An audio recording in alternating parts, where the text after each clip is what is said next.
একতারা পরিবারের পক্ষ থেকে, একতারা অঙ্গ সংগঠন সকল নেতৃবৃন্দর পক্ষ থেকে আপনাদেরকে জানাচ্ছি আন্তরিক অভিনন্দন এবং শুভেচ্ছা।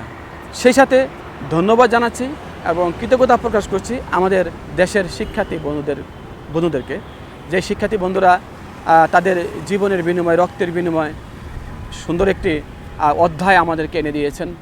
যদিও আমরা 1971 সালের মহান মুক্তিযুদ্ধে আমরা পাক হানাদার বাহিনীর কাছ থেকে আমরা একটি দেশ ছিনিয়ে নিয়েছি, একটি পতাকা আমরা ছিনিয়ে নিয়ে এনেছি। তো সেই সময় থেকে শুরু করে অনেক বঞ্চনা, অনেক ঘাত প্রতিঘাত পরে আমরা আবার একটি অধ্যায় আমরা যাচ্ছি। আশা করি এই যে পথে আমরা পথ আমরা পেলাম বা যেই পথে আমরা এখন অগ্রসর হচ্ছি, আশা করি এই পথটি অনেক সুন্দর হবে এবং সকল বৈষম্য দূর হবে এবং বিভিন্ন রাষ্ট্রের বিভিন্ন জায়গায় ব্যবস্থাপনা রয়েছে, সেই ব্যবস্থাপনাগুলোকে সংস্কার করতে হবে। তাহলে আমরা আগামী যেই ভবিষ্যৎ সুন্দর হবে বলে আমি প্রত্যাশা করি।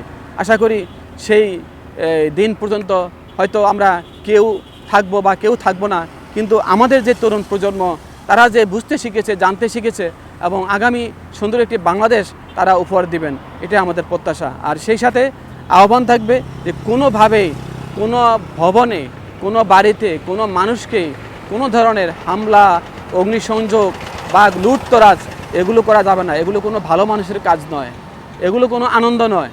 অতএব আমাদেরকে স্মরণ রাখতে হবে সবাই আমরা বাংলাদেশি এবং সকল সম্পদও আমাদের এই বাংলাদেশের। অতএব আমরা আমাদেরকে যাতে ক্ষতি না করি, সেটা আমাদের সকলের কাছে প্রত্যাশা। সবাই নিজ নিজ দায়িত্ব পালন করুন এবং নিজ নিজ এলাকায় শান্তি শৃঙ্খলা বজায় রাখুন। একতারা পরিবারের পক্ষ থেকে সবাইকে অনেক ধন্যবাদ। ভালো থাকবেন। আসসালামু আলাইকুম।